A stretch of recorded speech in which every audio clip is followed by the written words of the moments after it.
अस्सलाम वालेकुम, आदाब, नमस्कार। परभणी न्यूज़ महानगर में आपके साथ शेख इफ्तिखार।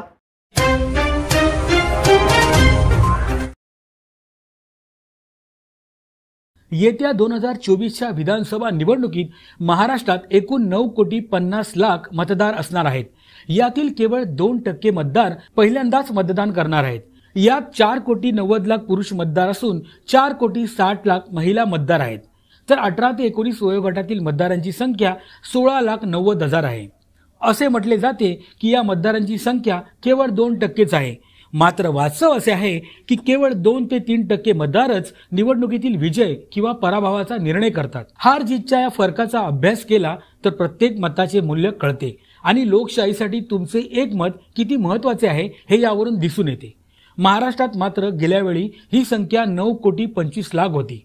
राज्यात दर 1,000 पुरुष मतदारांमागे 933 महिला मतदार आहेत। मात्र मागील विधानसभा निवडणुकीत याच महिला मतदारांची संख्या 925 इतकी होती।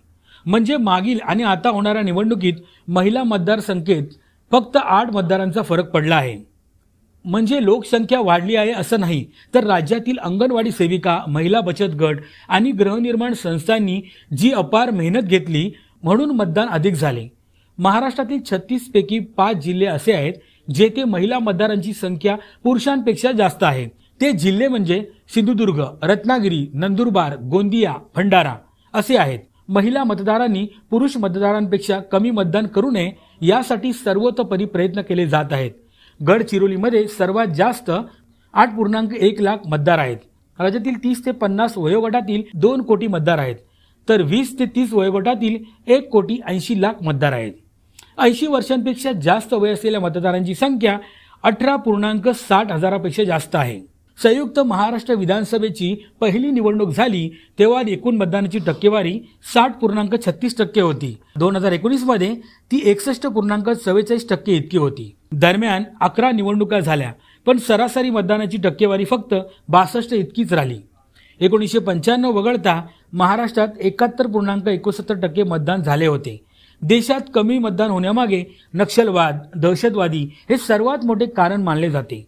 आता त्यांची भीती राहिली नाही, पण जिथे मतदारांना ही भीती वाटत नाही तिथे मतदान कमी करण्याची सक्ती समजण्या पलीकडची आहे। केंद्रशासित प्रदेश, पश्चिम बंगाल आणि आंध्र प्रदेशसह लहान राज्यांमध्ये मतदानाची टक्केवारी सुमारे 80% आहे। प्रत्येक मतदारापर्यंत पोहोचण्यासाठी निवडणूक आयोग सर्वतोपरी प्रयत्न करते। महाराष्ट्रातील लोकसभेच्या निवडणुकीत मतदार फक्त 61% नाव नोंदवतात। हे योग्य नाही।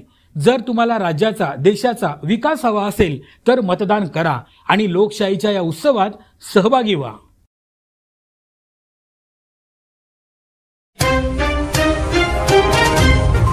हमारी न्यूज़ आपको किस तरह पसंद आई है इसके बारे में लाइक करें, शेयर करें, कमेंट्स करें। सब्सक्राइब अब तक नहीं किया है तो सब्सक्राइब जरूर करें, बेल आइकन का बटन जरूर दबाएं ताकि हमारी ली हुई खबर सबसे पहले आप तक पहुंच सके।